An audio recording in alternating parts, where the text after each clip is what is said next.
A veces, el mayor estruendo de la historia comienza en absoluto silencio. Un domingo de agosto de 1862, en Minnesota, el viento apenas rozaba las hojas de los árboles. Las colinas verdes estaban quietas. Una iglesia pequeña, de madera, se alzaba como un suspiro ante el vasto paisaje. Allí, el sermón dominical transcurría con tranquilidad. Ingleses, alemanes, comerciantes y un puñado de indígenas conversos, todos rezaban. Pero, en la parte trasera del templo, sentado en soledad, una figura destacaba con silenciosa dignidad. Era Little Crow, cuervo pequeño, líder del pueblo Santee Sioux. Vestía como un caballero blanco, pero llevaba en el alma la tormenta de siglos de despojo, de hambre, de promesas rotas. Nadie lo sabía entonces, pero ese sería el último servicio religioso de todos los presentes. Hay momentos en la historia en los que la verdad se sostiene apenas por un hilo y se rompe. Ese domingo fue uno de ellos. En menos de 24 horas, aquel hombre educado, diplomático, que había intentado abrazar la cultura blanca sin soltar la suya, levantaría la voz de su pueblo en un grito de desesperación y fuego. Y lo que comenzó como un acto de ira aislada, se convirtió en uno de los levantamientos indígenas más sangrientos jamás vistos en suelo estadounidense. Para entender el levantamiento Sioux, debemos volver una década atrás. En 1851, el Tratado de Mendota obligó a los Sioux a entregar 24 millones de acres de sus tierras sagradas. A cambio, se les prometieron reservas, pagos anuales, alimentos. Nada de eso llegó como se esperaba. Los comerciantes blancos, protegidos por funcionarios corruptos, vendían harina podrida y carne en descomposición a precios imposibles. Las familias pasaban hambre, los niños morían. Y cuando los líderes Sioux rogaron por ayuda, un hombre blanco, Andrew Myrick, respondió con una frase que, aún hoy, quema la memoria de todo un pueblo. Que coman hierba si tienen hambre. Esas palabras fueron más que una burla. Fueron una sentencia. Una ofensa tan honda que encendió el alma de una nación al borde del abismo. Y Little Crow, que había intentado la paz, supo que no podía contener más a su gente. El 17 de agosto, por la tarde, 4 jóvenes Sioux se toparon con una cabaña de colonos alemanes. Fue un encuentro fortuito, un disparo, un grito, luego cuchillos. Una familia entera fue masacrada mientras cenaba. Aquello, aunque improvisado, fue la señal que desató una guerra. A veces, la historia no espera por planes. A veces, se enciende sola, como fuego entre pasto seco, y eso fue lo que pasó. Para Little Crow, el dilema era mortal: intentar detener la violencia, o ponerse al frente de un levantamiento inevitable. Eligió lo segundo, porque sabía que, si su pueblo iba a morir, lo haría peleando. Al amanecer del 18 de agosto, atacaron la agencia Lower Sioux. Andrew Myrick, el del comentario cruel, fue asesinado frente a su tienda. Su cuerpo, con la boca llena de hierba. Una venganza simbólica, dolorosa, justa para algunos, inhumana para otros. Aquí me detengo un momento. Como narrador, como humano, me cuesta juzgar con claridad. Porque sí, hubo violencia terrible, pero también había un dolor acumulado por generaciones. No era solo un ataque, era un grito ancestral. Y creo que si algo nos enseña esta historia es que la desesperación de los oprimidos rara vez se escucha hasta que ruge. Las noticias del ataque a la agencia Lower Sioux se expandieron como fuego en pasto seco. El miedo corrió más rápido que los mensajeros. Las granjas ardieron, las familias huyeron. En las praderas de Minnesota, la frontera dejó de ser una línea para convertirse en un campo de batalla. En apenas un día, más de 200 colonos murieron, algunos sin comprender siquiera por qué. Mujeres capturadas, niños ejecutados, hogares reducidos a cenizas. Los Sioux habían cruzado el umbral del perdón, pero también el de la invisibilidad. Ya no eran fantasmas del pasado, ahora eran una fuerza viva, sangrante y dispuesta a resistir. ¿Se justifica el horror por el dolor acumulado? No hay una respuesta fácil. Pero una cosa es segura: ningún ser humano llega a ese extremo sin siglos de desprecio detrás. Fort Ridgely, un fuerte modesto, apenas 150 soldados, refugio improvisado de mujeres, niños, ancianos. El capitán John S. Marsh, joven e idealista, no comprendía aún la magnitud del levantamiento. Salió al encuentro de los atacantes, con solo 47 hombres. Nunca volvió. Emboscado en el cruce del ferry, fue rodeado. Sus soldados cayeron uno por uno. Marsh, desesperado, intentó nadar por el río. Se ahogó atrapado por la corriente. El fuerte quedó al mando de un puñado de soldados asustados y madres dispuestas a morir antes que ser capturadas. Esa noche, nadie durmió. El silencio se volvió insoportable. Y sin embargo, al amanecer, no hubo ataque. ¿Por qué? Fue duda, estrategia, compasión. No lo sabremos nunca, pero esa demora salvó vidas. El 20 de agosto llegó el infierno. Little Crow, al mando, lanzó su ofensiva total contra Fort Ridgely. Gritos de guerra llenaron el aire. Los guerreros Sioux atravesaron la primera línea como cuchillos en tela vieja.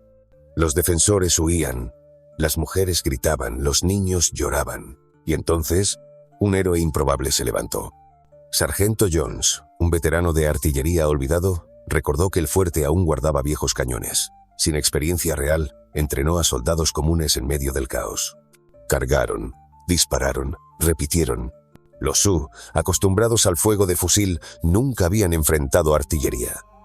Se detuvieron, dudaron, retrocedieron. Esa duda fue la diferencia entre la vida y la masacre. Sargento Jones salvó Fort Ridgely. Salvó a cientos. Con cañones viejos, valor nuevo y fe. Aquí es donde mi corazón se divide. ¿Es esta una victoria?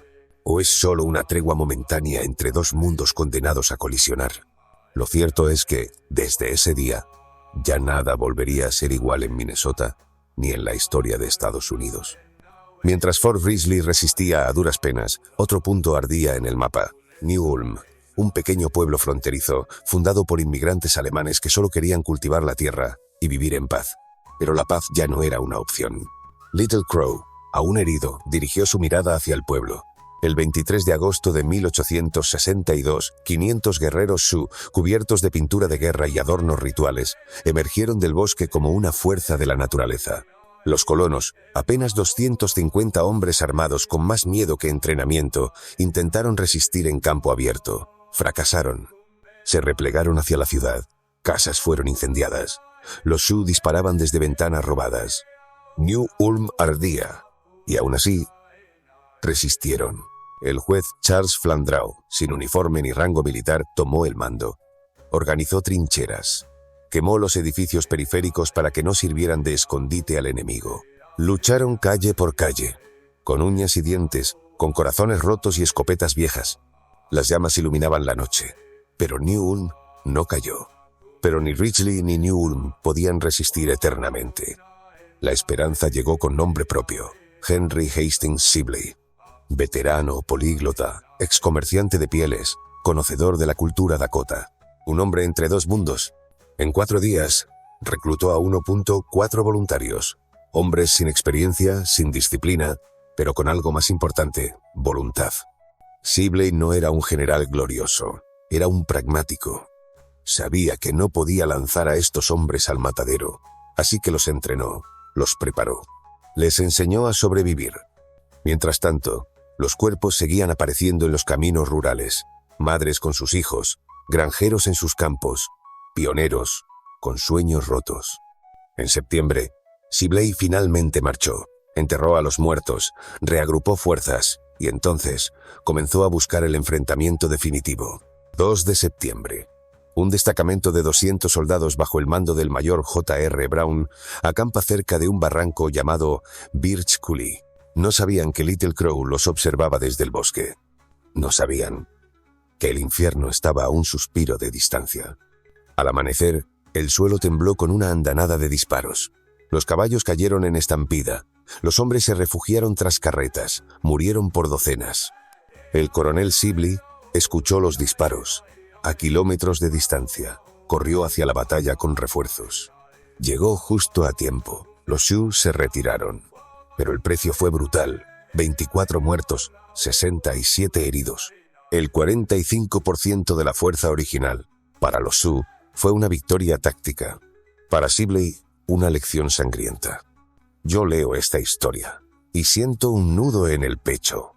Porque aquí no hay héroes puros. Solo humanos, intentando sobrevivir al fracaso de una promesa, la de la convivencia. Pero el final aún no había llegado. La batalla más grande estaba por comenzar. 18 de septiembre de 1862. Las tropas de Sibley marchaban hacia el noroeste rumbo al río Yellow Medicine, corazón del territorio Sioux. Avanzaban cautelosos, sabían que algo venía. Los informes hablaban de aldeas ocultas, cientos de guerreros, quizás la última gran batalla. Y así fue. Una escaramuza inicial con soldados que recolectaban comida fue suficiente para que Little Crow supiera: era ahora o nunca. Con una táctica digna de antiguos maestros de guerra, preparó una emboscada múltiple. Guerreros escondidos en barrancos, francotiradores entre los árboles. El terreno era perfecto, el momento también. Pero entonces algo salió mal. Un destacamento se adelantó sin órdenes. El fuego comenzó antes de lo planeado. La sorpresa se perdió.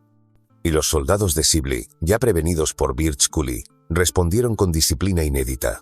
Flancos protegidos, artillería posicionada. Los cañones tronaron como nunca antes. Lo que pudo ser una trampa mortal para el ejército de Minnesota se convirtió en su mayor victoria. Los Sioux retrocedieron, las filas se rompieron, los gritos de guerra se apagaron bajo el humo y el estruendo del metal. Wood Lake fue el principio del fin. Esa noche, Little Crow supo que había perdido. Perdido el apoyo, perdido el control, perdido la guerra. Los líderes de otras bandas Sioux ya no lo seguían. Algunos, buscando salvar a sus familias, entregaron rehenes a cambio de clemencia. Otros se ocultaron. Y él simplemente desapareció. Durante meses, el hombre que había encendido el levantamiento más sangriento en la historia de los nativos americanos vivió en las sombras. En 1863, lo encontramos recolectando bayas con su hijo, hambriento, delgado, sin armas, sin tribu. Fue asesinado por casualidad por dos colonos que lo confundieron con un forajido. Su cuerpo fue desollado, mutilado, desechado en un matadero, su cráneo exhibido en vitrinas, su dignidad borrada. Cuesta decir esto, pero así solía tratar Estados Unidos a quienes se resistían a su expansión, con desprecio, con espectáculo, con olvido forzado. Tras la guerra, 1.5 Sioux fueron capturados, encerrados en corrales, tratados como ganado humano. La mayor parte eran mujeres, ancianos, niños, sin distinción. Se realizaron 392 juicios en cuestión de semanas, sin intérpretes, sin abogados defensores, sin pruebas documentadas. Algunos duraron menos de 5 minutos. El presidente Abraham Lincoln, al enterarse de los veredictos, quedó horrorizado. Revisó personalmente los expedientes. De 303 condenados a muerte, conmutó la pena para todos excepto 39. Y así, el 26 de diciembre de 1862, frente a una multitud enfurecida, en Mankato, Minnesota, 38 hombres Sioux fueron ahorcados simultáneamente. La ejecución masiva más grande en la historia de Estados Unidos. Una horca especial fue construida, una cuerda por cada cuello, un paso y el silencio. No murieron por lo que hicieron únicamente. Murieron por siglos de rabia contenida, por la violencia estructural, por haber recordado al mundo blanco que no estaban vencidos, aún. Tras la ejecución de los 38 Sioux, Minnesota no volvió a ser la misma. El resto de la tribu fue expulsado del estado. Las reservas fueron disueltas. Las comunidades Sioux que sobrevivieron vivieron en el exilio, como fantasmas que ya no podían llamar hogar a sus tierras. Muchos fueron enviados al territorio del Dakota a condiciones infrahumanas. Otros vagaron por las praderas, perseguidos, despojados, olvidados. ¿Se logró la paz? En los papeles, sí. Pero la realidad fue un silencio impuesto. Una herida abierta en la historia de Estados Unidos que nunca fue suturada. Durante más de un siglo la historia del levantamiento Sioux fue contada desde un solo lado. El lado del miedo blanco, de la masacre de colonos, de la justicia militar. Pocas veces se habló del hambre, del desprecio, de las promesas rotas. Yo me pregunto, ¿qué habría hecho yo si viera morir de inanición a mis hijos mientras el gobierno que prometió protegerme me da la espalda? ¿Y tú? Hoy, en Mankato, donde colgaron a los 38 hombres, hay un monumento silencioso. No es una estatua, no es una placa dorada. Es una presencia que duele, una deuda que arde. Los descendientes Sioux aún se reúnen allí cada diciembre. Camina, en silencio, en memoria, no para pedir venganza, sino para decir, aún estamos aquí. Hoy, más de 160 años después, los pueblos Sioux siguen resistiendo. No con armas, no con fuego, con educación, cultura, dignidad. En escuelas tribales se enseñan las lenguas que casi se extinguieron. En comunidades marginadas se siembran las semillas de una nueva generación que ya no se avergüenza, sino que recuerda con orgullo. La historia del levantamiento Sioux no es solo una tragedia, es un espejo. Uno que nos muestra lo que ocurre cuando se ignora al otro, cuando se deshumaniza, cuando se rompe la palabra dada. Y también nos enseña que el espíritu de un pueblo no muere en la horca. Porque mientras haya memoria, mientras haya un niño que pronuncie el nombre de Little Crow, la historia sigue viva. Este fue un capítulo oscuro, pero uno que debemos recordar para no repetir. Gracias por ver, gracias por sentir.